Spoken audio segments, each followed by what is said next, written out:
Dicen que hay historias que no mueren, que se esconden en los rincones, en la memoria o en un susurro que nadie más escucha.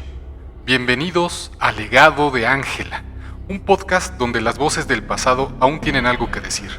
Aquí recogemos relatos reales de lo inexplicable, apariciones, señales, misterios y aquellos momentos en los que la realidad parece romperse un poco. Si estás aquí, es porque también lo has sentido y quizás, como nosotros, aún estás escuchando.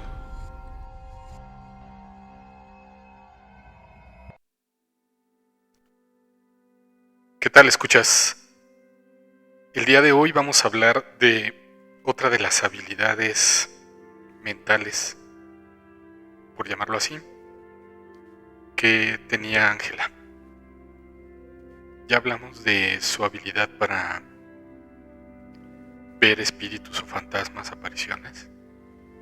También hemos hablado de su habilidad en los sueños. Y ahora te queremos contar una de sus facultades más impresionantes. Ella sabía cómo era una persona, en qué situación estaba, incluso cómo era su ámbito familiar y cómo se rodeaba, solamente de verlos. Al principio, en su juventud, se apoyaba de algunos elementos, porque digamos que es la creencia que tenemos todos.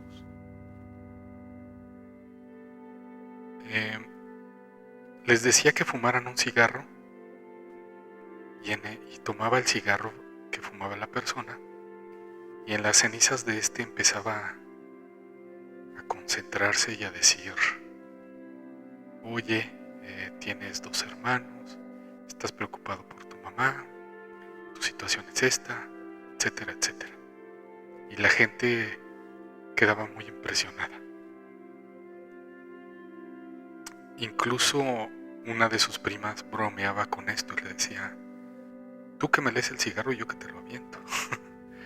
Porque era tan preciso lo que decía de las personas que realmente quedaban impresionadas. Después cambió este elemento del cigarro. Se dio cuenta que no era necesario. Solamente con concentrarse un poco podía decir muchas cosas de la persona que tenía enfrente, si esta persona así lo permitía. Porque, bueno, como en todos, no veía cosas solamente positivas, veía también cosas negativas. Es difícil que tú vayas con una persona como ella y le digas: quiero saber de mi situación, de qué hacer, y que una persona te diga cosas tan personales que incomodan. Entonces es difícil, y es más difícil aceptar alguna culpa. Por ejemplo, ella podía decir: es que yo veo que tú le coqueteas a tal otra persona, diciendo que eres casado o casada. Ese tipo de cosas son difíciles de escuchar, aunque sean ciertas. Nos incomoda a todos la verdad.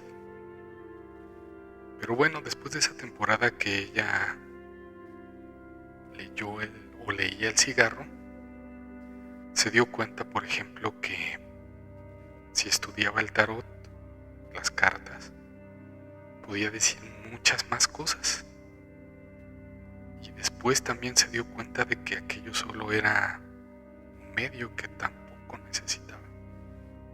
Podía decir muchísimas cosas en un grado de detalle impresionante de la persona que la iba a consultar.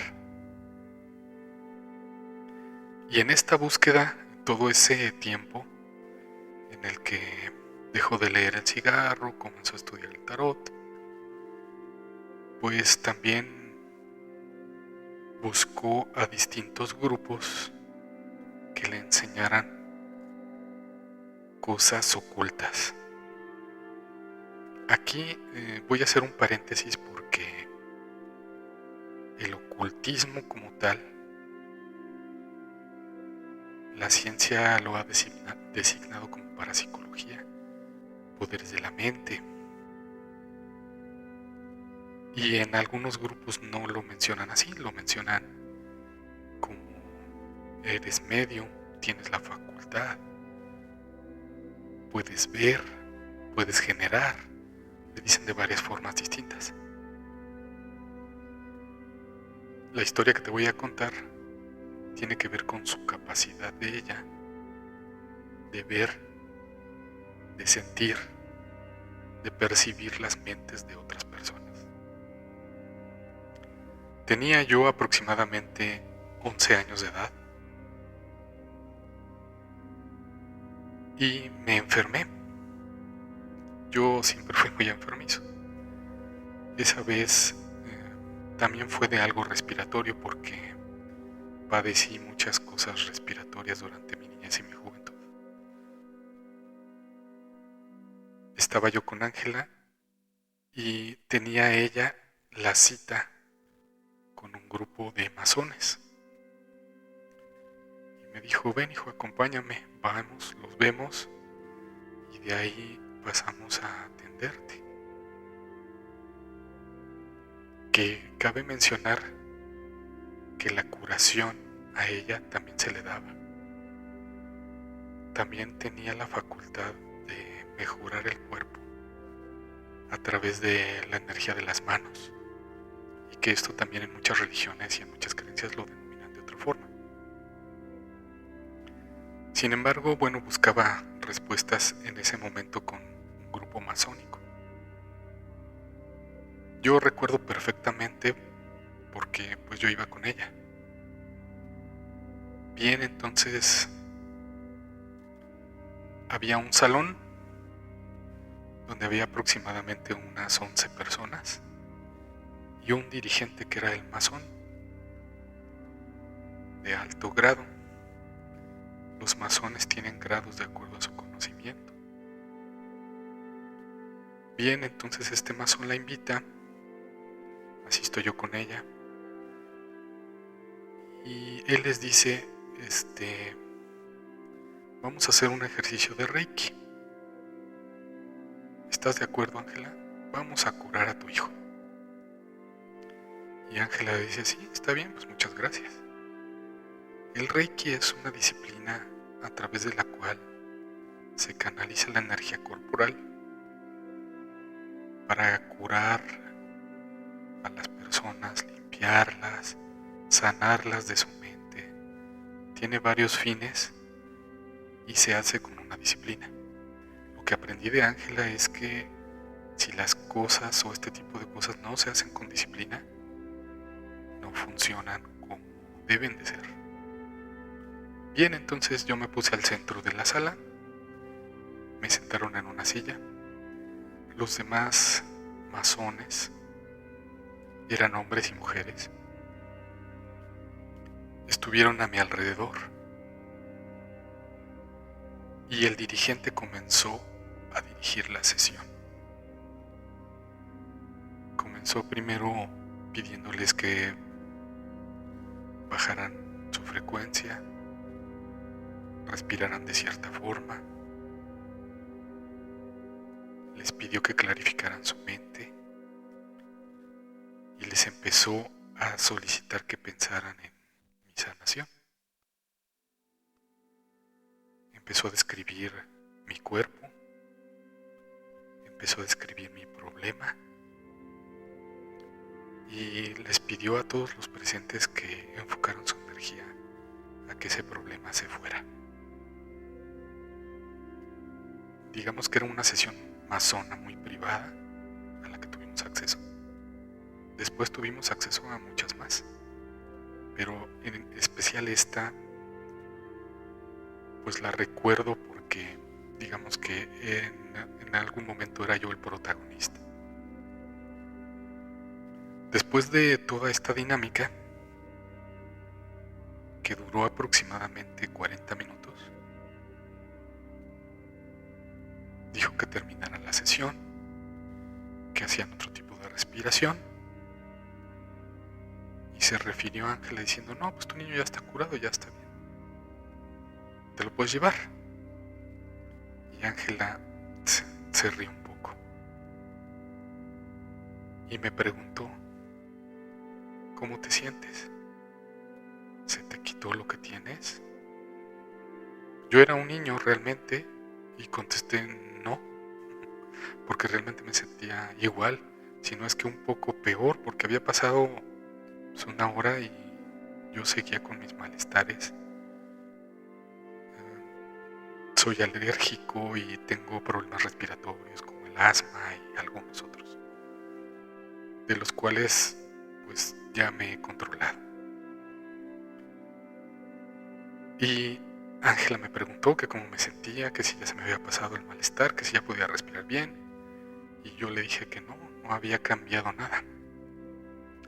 Entonces Ángela se dirigió al masón principal y le dijo, discúlpame, pero ¿sabes qué? No hicieron absolutamente nada. Y él dijo, ¿cómo me estás diciendo eso? Y le dijo Ángela, fíjate lo que te voy a decir. Ella, dirigiéndose a una de las personas del grupo, está preocupada porque no sabe cómo están sus 2 hijas que dejó encargadas por venir aquí. Y en eso estuvo pensando. Ni siquiera te escuchó. Él, dirigiéndose a la persona que estaba junto a ella, tiene un problema en su trabajo. Mañana su jefe le va a pedir cuentas de algo que tiene que entregar. Y está preocupado y tampoco te hizo caso. Ella, refiriéndose a otra mujer, que estaba 2 o 3 personas después, está pensando si lo que dejó cocinado en la estufa está bien o está mal, o le apagó o no le apagó. A medida que Ángela decía a cada uno de los participantes, ellos tomaban un semblante como si hubieran visto un fantasma. Ninguno de ellos pudo rebatir lo que Ángela decía. Y le dijo al dirigente, discúlpame, pero fulano pensaba tal o cual cosa. Hasta que el masón principal le dijo, para, por favor. ¿Cómo es posible que tú nos estés diciendo esto? Yo no creo que tú seas capaz de ver lo que estas personas están pensando. Y volteó a preguntarles, ¿es cierto que estás preocupada por tus hijas? Y la mujer dijo, es cierto. ¿Y tú? ¿Es cierto que estás preocupado por lo del trabajo? Y él bajó la cabeza. Y al otro le volvió a preguntar y el otro dijo, discúlpenme, no me pude concentrar. Bien, entonces se quedó muy impresionado el dirigente. Y empezó a molestarse. Regañó incluso a los asistentes. Y les dijo que si no estaban dispuestos a seguir las prácticas como él las decía, pues de nada valía. Te cuento esta historia porque Ángela tenía la capacidad incluso de percibir lo que otras personas pensaban en algunos momentos. No solo en ver su situación, sino también en percibir lo que pensaban. Ella se tenía que concentrar en la persona, generalmente. Y tenía que hacer algunas disciplinas, como bajar de frecuencias sus ondas cerebrales. Pero lo hacía demasiado rápido. Era algo increíble. Imagina que a algunos yogis de la India les toma años poder hacer algo semejante, con disciplinas exageradas. Y Ángela, por alguna razón, tenía esta capacidad tan increíble. Te contaremos en otra historia cómo fue que la reclutó la UNAM, la máxima casa de estudios de México, que secretamente tienen o tenían, no lo sé, porque es muy secreto, una rama de estudios que se llama parapsicología. Y también ahí fue Ángela. Eso te lo contaré en otra historia. Pero quiero que te des cuenta el poder de la mente. Y Ángela siempre decía que todos tenemos la misma capacidad. Que ella tal vez lo despertó o lo tenía de nacimiento, pero realmente todo ser humano puede despertarlo. Seguramente en el futuro dejaremos atrás los celulares. Estoy seguro que nuestra comunicación será personal, de mente a mente, porque la ciencia ya lo está reconociendo. A ella le pasó hace más de 20 años, pero el gobierno tiene muchísimas áreas de estudio de estos poderes mentales que no quieren sacar a la luz, o bien, igual y si tú investigas, podrás ver y constatar lo que te digo. Hasta aquí mi relato de hoy, espero te haya gustado y está atento porque subiremos historias cada vez más interesantes. Prepárate para el siguiente capítulo. Cada uno de ellos será una historia extraordinaria de todas las cosas que le fueron sucediendo a Ángela, de todos estos episodios. La historia de hoy termina, pero el eco de lo vivido nunca desaparece del todo. Gracias por caminar con nosotros por esta vereda entre lo real y lo invisible. Y recuerda, si alguna vez sientes que algo te observa, quizás solo estás escuchando otro fragmento del legado. Nos volveremos a encontrar en la próxima historia, porque donde hay una voz, hay un recuerdo que quiere despertar.